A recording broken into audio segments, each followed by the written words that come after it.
Olá pessoal, tudo bem? É o professor Leandro Cordioli. Eu estou aqui com o professor Marcos Boeira. Ele é professor doutor da URGS, o professor adjunto e pesquisador vinculado ao Departamento de Direito Público e Filosofia do Direito da Faculdade de Direito da Universidade Federal do Rio Grande do Sul.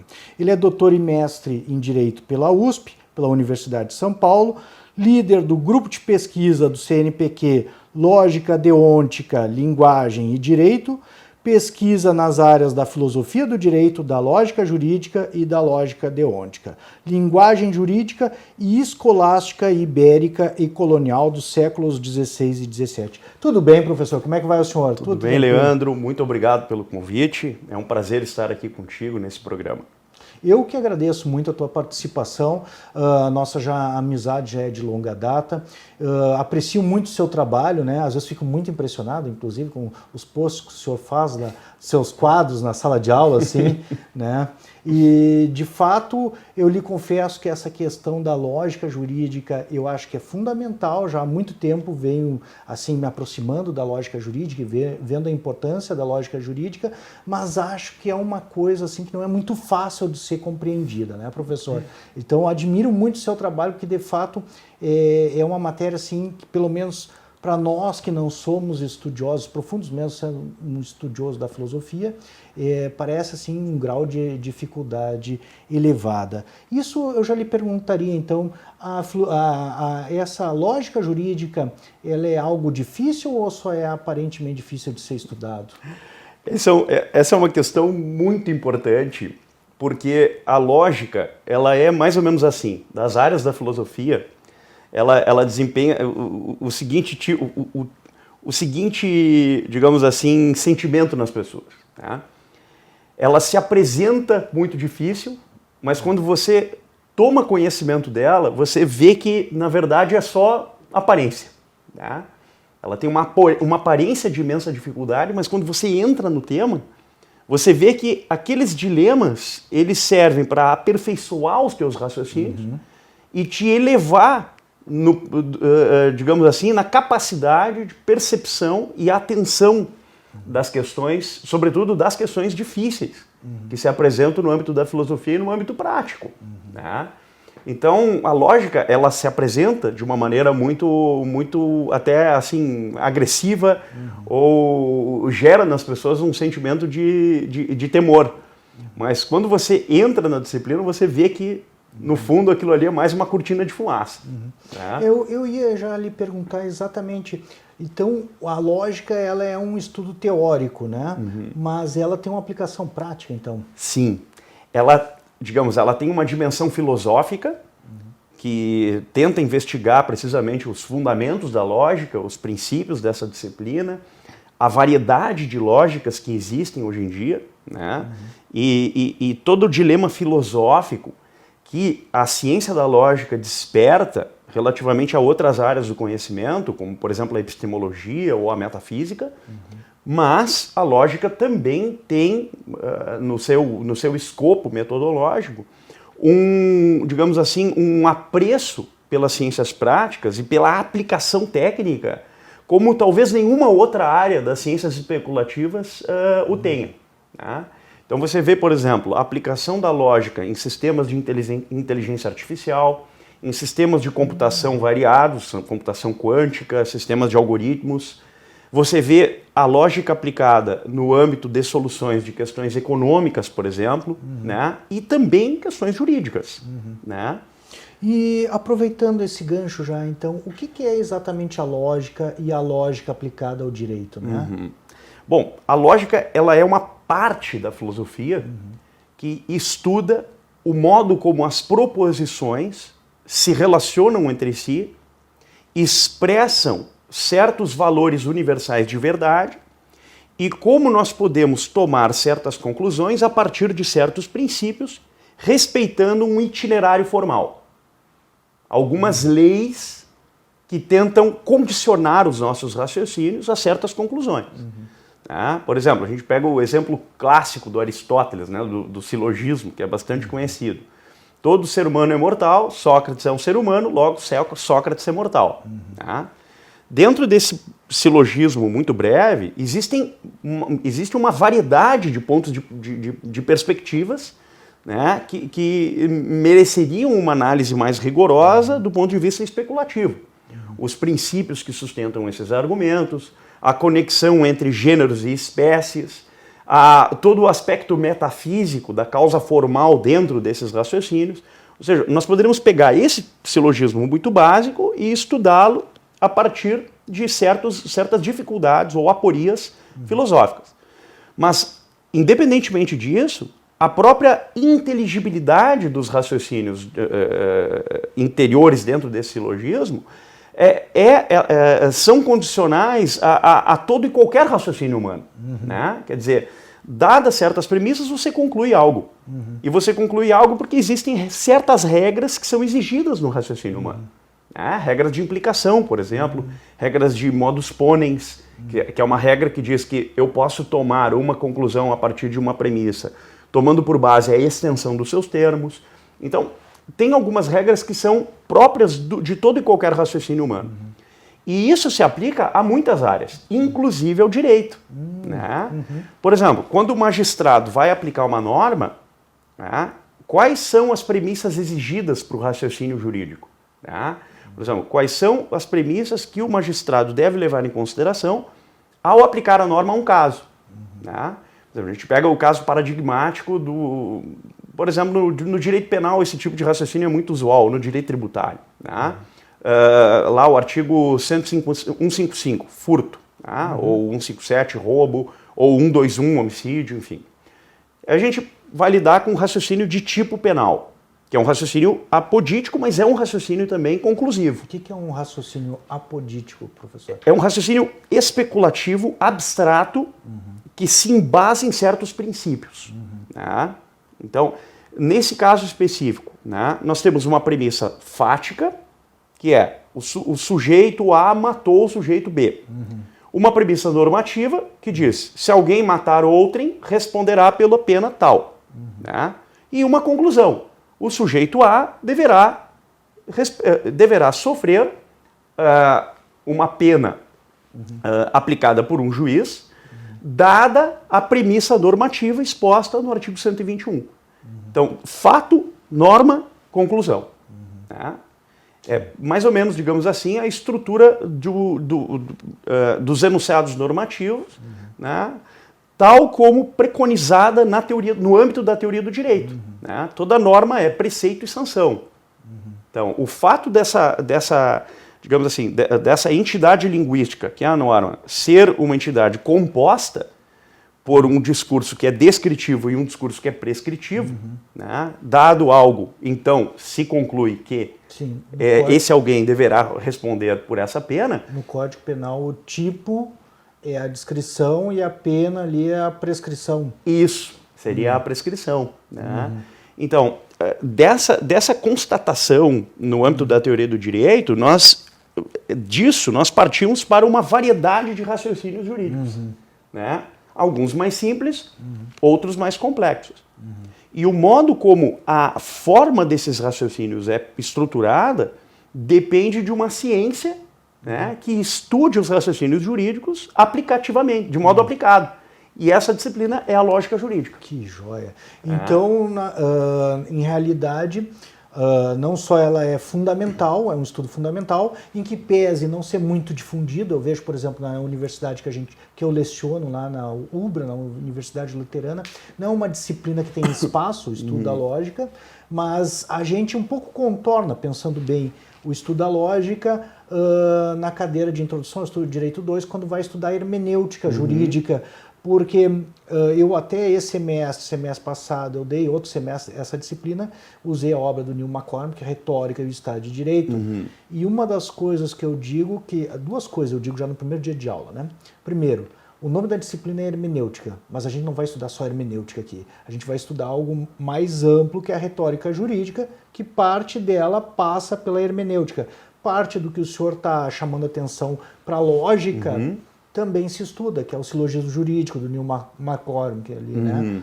Mas também outras formas de argumentação jurídica, né? Então ele perguntaria qual é a vinculação entre a lógica jurídica e a argumentação jurídica? Existe alguma... Porque, tipo assim, do jeito que o senhor colocou, pelo que eu compreendi, a lógica jurídica, ela estuda, assim, o raciocínio jurídico, né? Uhum. Qual é a importância disso para a hermenêutica jurídica e para a argumentação jurídica? Né? Argumentação jurídica e hermenêutica, talvez uma primeira pergunta, são a mesma coisa? Pois é. Segundo, qual a relação delas com a lógica jurídica? Perfeito. Excelentes perguntas, né? Eu acho que aí a gente toca no coração da questão, né, Leandro?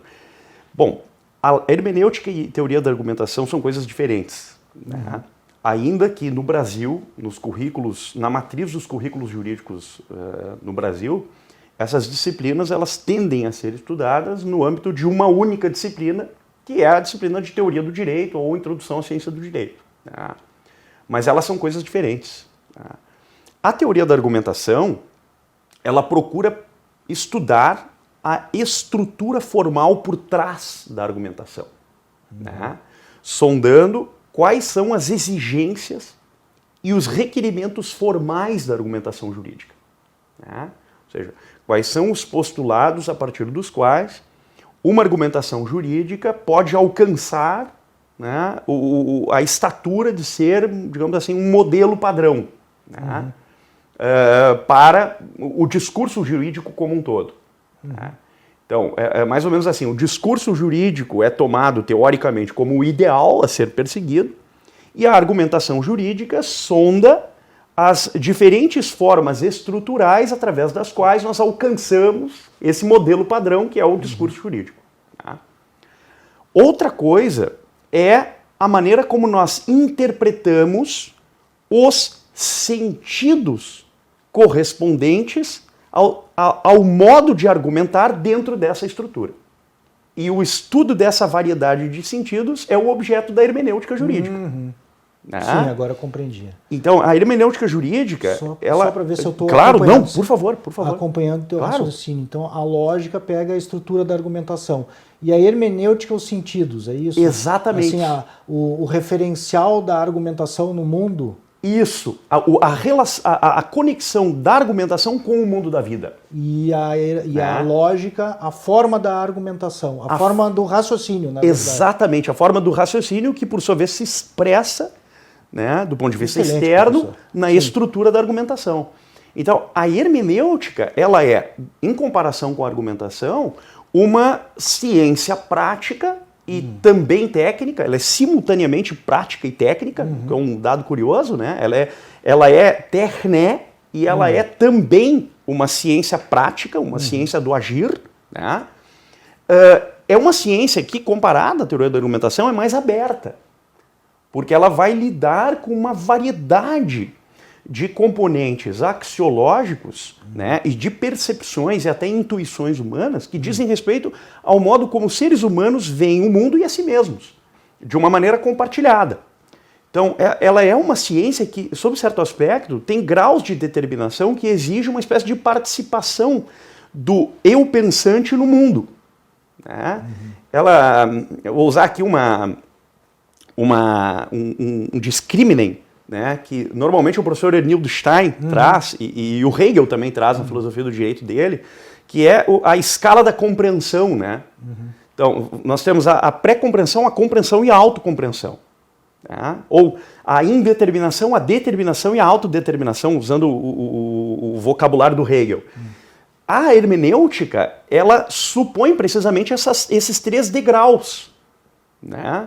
Porque ela implica no modo como eu estou, digamos, preparado para conhecer o mundo, o modo como eu entro no mundo e o modo como eu me entendo no mundo. É mais ou menos assim, a relação do reconhecimento e da alteridade. O modo como eu reconheço nos outros uma parte de mim mesmo e o modo como eu me altero ao fazê-lo. Né? A hermenêutica, ela é uma ciência profunda na medida em que ela me convida a imergir no mundo. A argumentação, por outro lado, é a estrutura, né, que busca, né, precisamente uma estatura de universalidade, né, ou digamos assim, uma universalidade formal compartilhada entre todos os agentes envolvidos no mundo, né? No mundo cognoscível. E a argumentação e a lógica aqui, como é que a lógica está para a argumentação? Então, a lógica, ela tá, digamos assim, ela é o componente, ela é o equivalente interno dos raciocínios e dos axiomas, né, ao que é o discurso jurídico do ponto de vista expressivo. Então, obviamente, a argumentação, ela tem, relativamente à lógica, uma postura de tendência à aproximação. Né? Ou seja, a argumentação busca na lógica os rudimentos para o seu próprio aperfeiçoamento.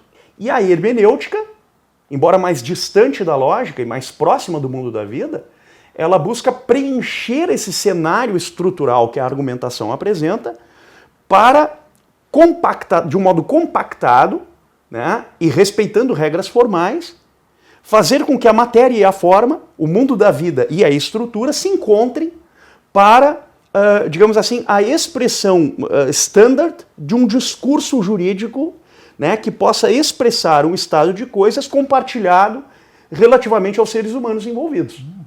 Né? Interessante. E o que levou o senhor a estudar esse ramo?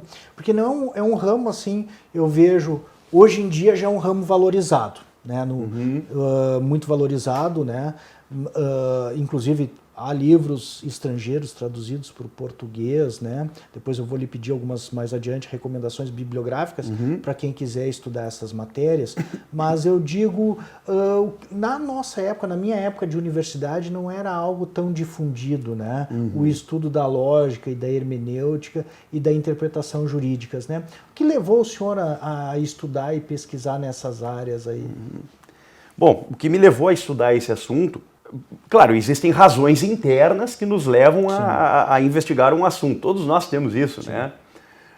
Mas eu digo assim, razões científicas propriamente ditas, foi precisamente no estudo da metafísica do Soares e de alguns dos escolásticos posteriores do Renascimento, foi precisamente o ato de verificar que na forma mesma de exposição de certos dilemas da metafísica e de outros temas especulativos e práticos nesses autores, em todos eles a ciência da lógica aparece como uma espécie de guarda-chuva, de salvaguarda, uma espécie de framework por trás da exposição desses temas.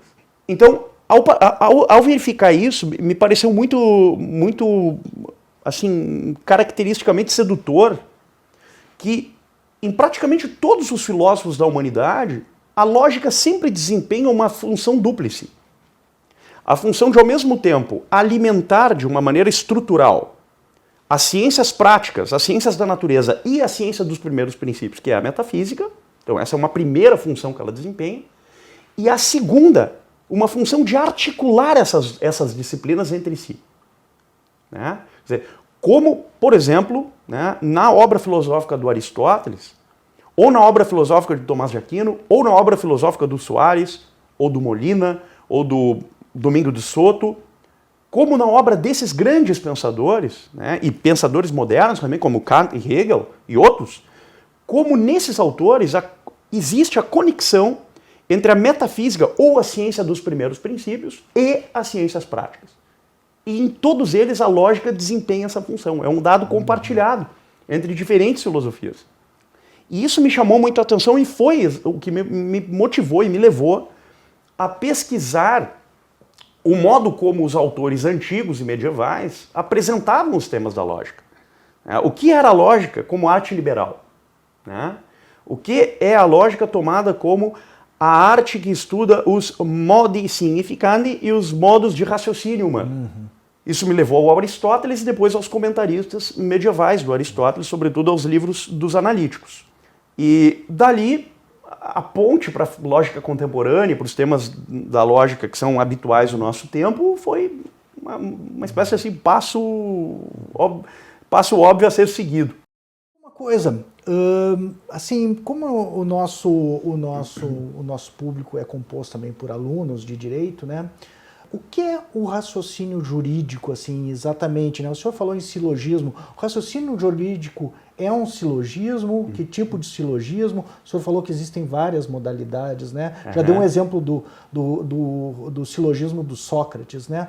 Mas é este mesmo tipo de silogismo que se aplica ao direito? O que é o silogismo jurídico? Qual a modalidade que se aplica ao direito? Bom, essa é uma pergunta extremamente difícil, né? Porque ela nos exige verificar, primeiro, o que é um raciocínio e depois como o raciocínio se aplica no âmbito do direito, tomado como uma ciência prática. Tá? Digamos que existe uma variedade de raciocínios jurídicos. Tá? Ou seja, existe uma variedade de raciocínios, tantos quanto sejam os casos e as dificuldades que o direito enfrenta. Uma resposta, digamos assim, ideal ou padrão ou para começo de conversa seria essa. Tá? Então, desse ponto de vista, o ideal seria que todos os raciocínios jurídicos, né, fossem de tipo padrão, como o exemplo do silogismo formal aristotélico. Tá? Ou seja, dado um caso, há uma lei para regulá-lo, logo há uma solução e acabou a conversa. Tá? Só que nós sabemos que no mundo do direito essas coisas não são exatamente assim. Né? Nós lidamos com imensas dificuldades, a começar pela ausência de leis e normas para regularem casos e a terminar pela variedade de interpretações que um enunciado jurídico pode suscitar na mente dos juízes e operadores do direito em geral. Então nós lidamos com uma miríade de problemas a partir dessa mínima constatação. A partir disso, surgem os diversos raciocínios jurídicos. Quantos raciocínios jurídicos existem do ponto de vista da classificação da lógica jurídica? Bom, aí a gente já restringe um pouquinho. Então, do ponto de vista da lógica jurídica, existem pelo menos 4 raciocínios jurídicos. Tá? O primeiro é o padrão, que é o raciocínio, digamos assim, dedutivo, né? Que é um raciocínio segundo o qual, apoiado em certas premissas, nós tomamos conclusões que são necessárias.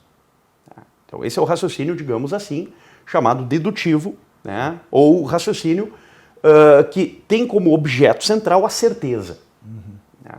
Mas existem outros 3. Esse primeiro raciocínio dedutivo é o proposto pelo Neil McCormick, no Estado de Direito e Argumentação. Né? Exatamente. Né? É o raciocínio standard, digamos assim. Né? Dada uma premissa fática, há uma premissa normativa, logo, conclusão. Ou seja, é o máximo de, usando a linguagem do McCormick, é o máximo de coerência e consistência que nós podemos ter num raciocínio padrão standard.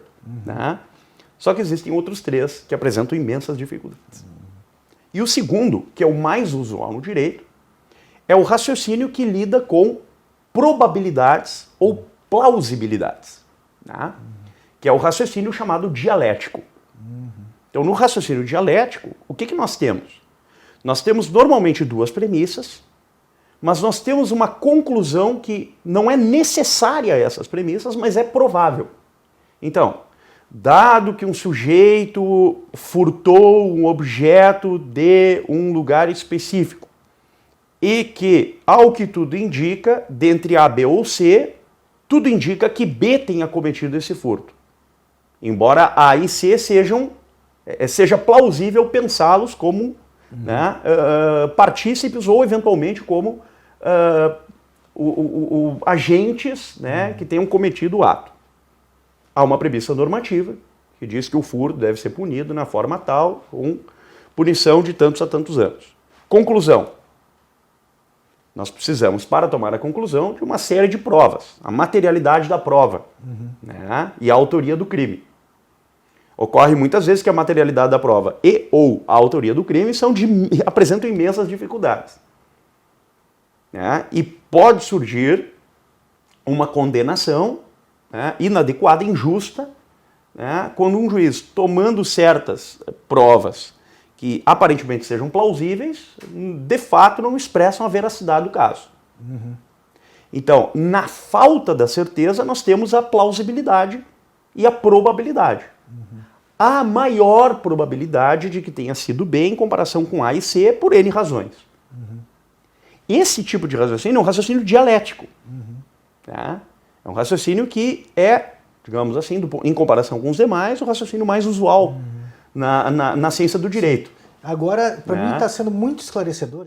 Então, está sendo esclarecedor no sentido de que esse raciocínio dialético me parece que ser um dos lugares onde aquelas garantias do Estado Democrático de Direito jogam um papel fundamental, como ampla defesa, contraditório, duplo grau de jurisdição, né, e indúbio pro réu, né, na dúvida a favor do réu, porque exatamente é o lugar onde não há uma certeza e que os direitos fundamentais das pessoas e a injustiça podem germinar e prosperar, né, se disseminar. Então, aí seria um lugar apropriado para as garantias do Estado de Direito? O que o senhor acha? Joga um papel junto com o raciocínio jurídico as garantias do Estado de Direito? Sem dúvida, sem dúvida. Porque se nós pensarmos do ponto de vista, digamos assim, da matriz teórica do constitucionalismo, né, ao que corresponde o Estado de Direito e as instituições políticas.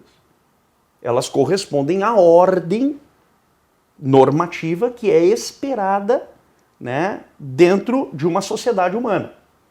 É a isso que o Estado de Direito e as suas instituições correspondem. Então, claro, qual é o ideal do Estado de Direito? O modelo padrão. O modelo padrão é o do primeiro tipo de raciocínio.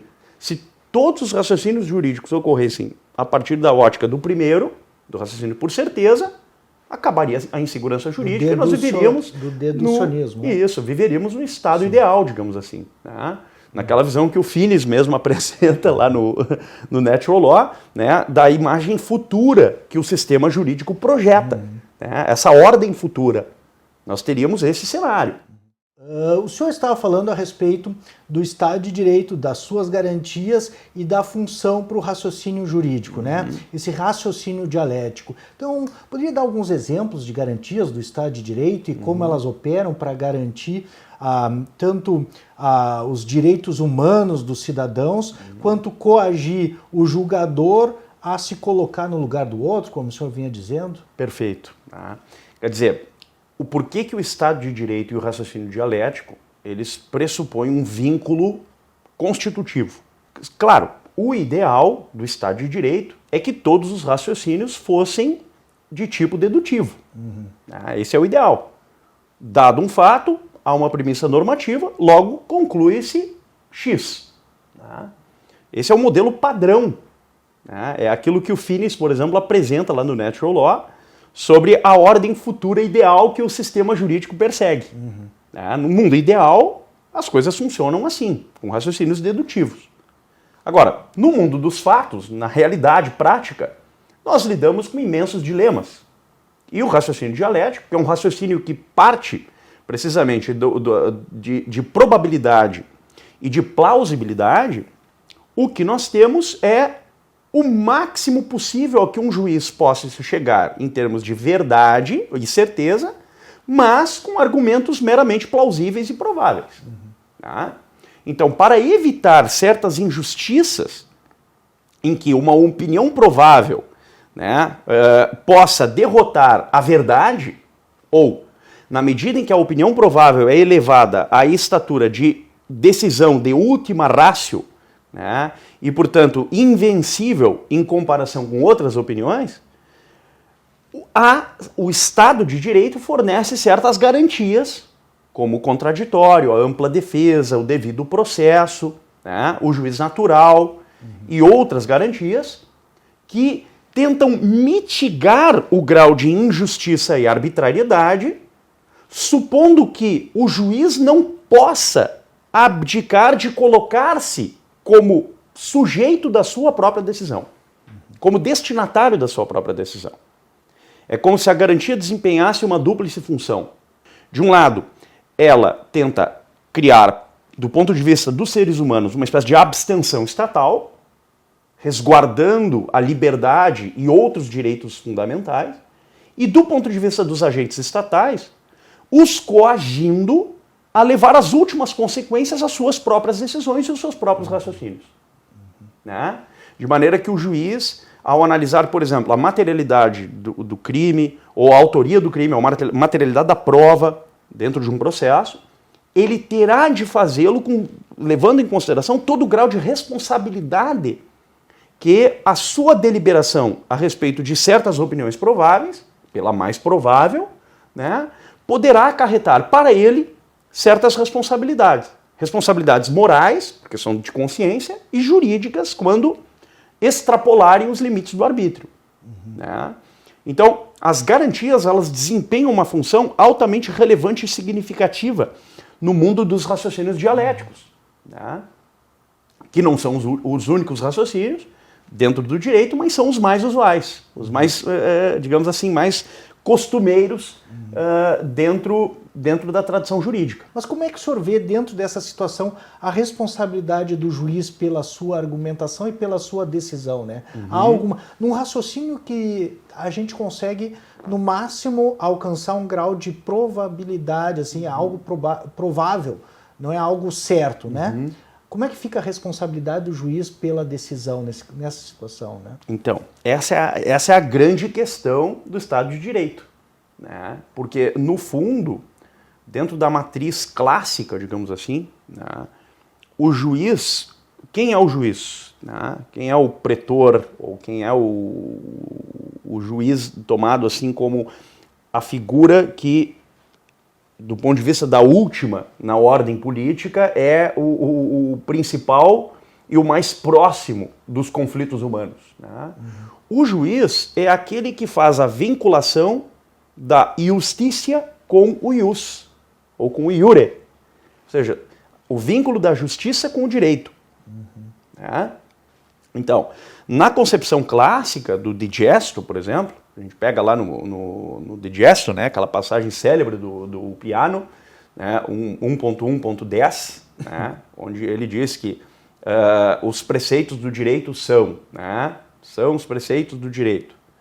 A vida honesta, não causar dano a outrem e dar a cada um o que lhe é devido. Né? E mais adiante, há uma afirmação emblemática e paradigmática do conceito de direito. Né? O que é o direito? O direito é o objeto da justiça. Ou seja, no ato mesmo de dar a cada um o que lhe é devido, esse algo que é devido, sejam a pessoas, coisas, bens ou relações, o que nós temos é o direito. O direito é tomado como objeto né, de uma virtude.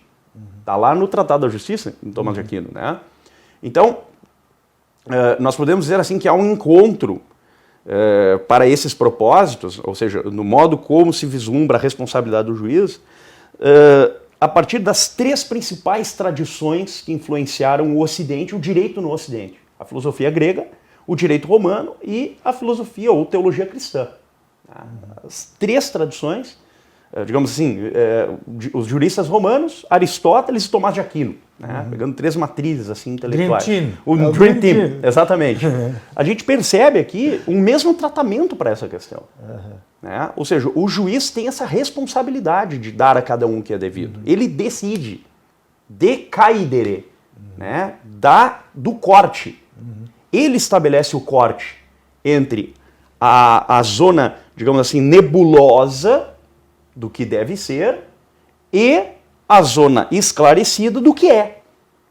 O vínculo entre as possibilidades e o que é necessário na ordem das coisas.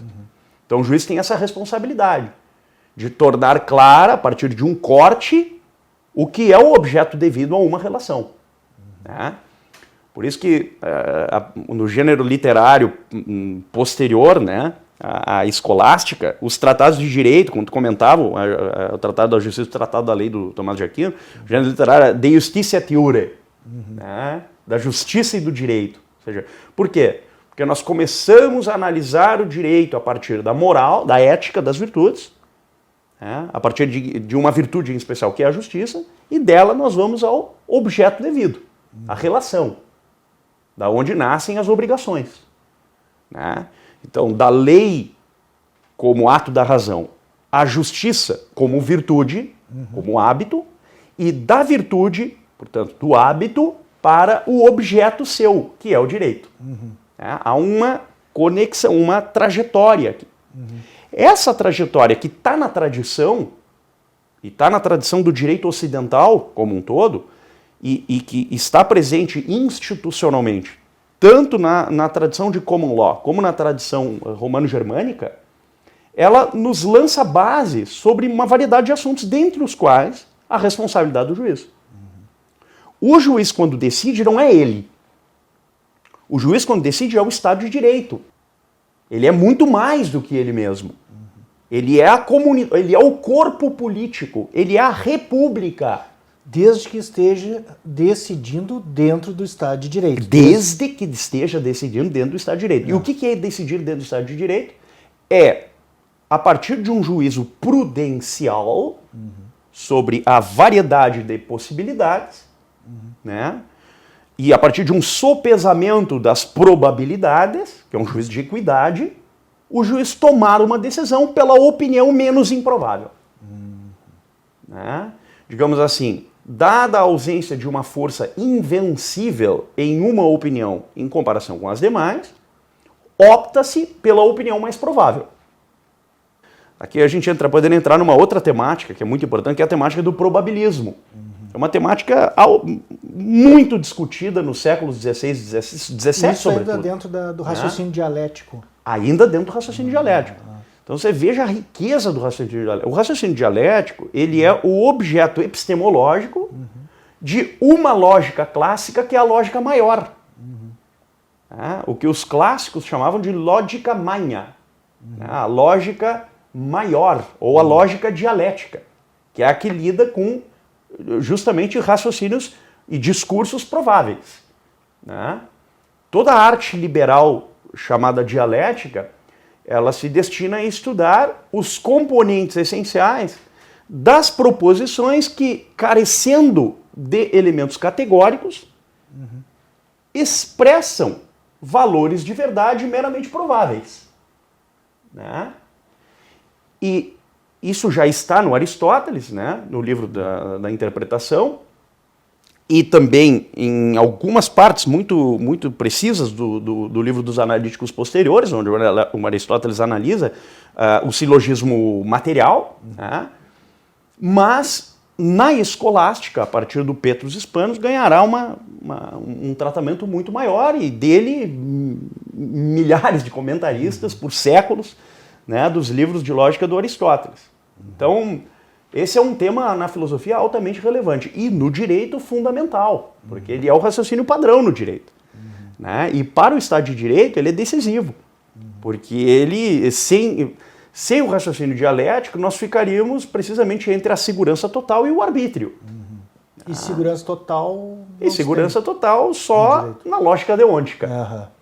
Que é a lógica que lida com direito e inteligência artificial, que é uma outra temática, que é o terceiro que eu colocaria aqui, terceiro tipo de raciocínio. Vamos segurar eles. Vamos segurar eles.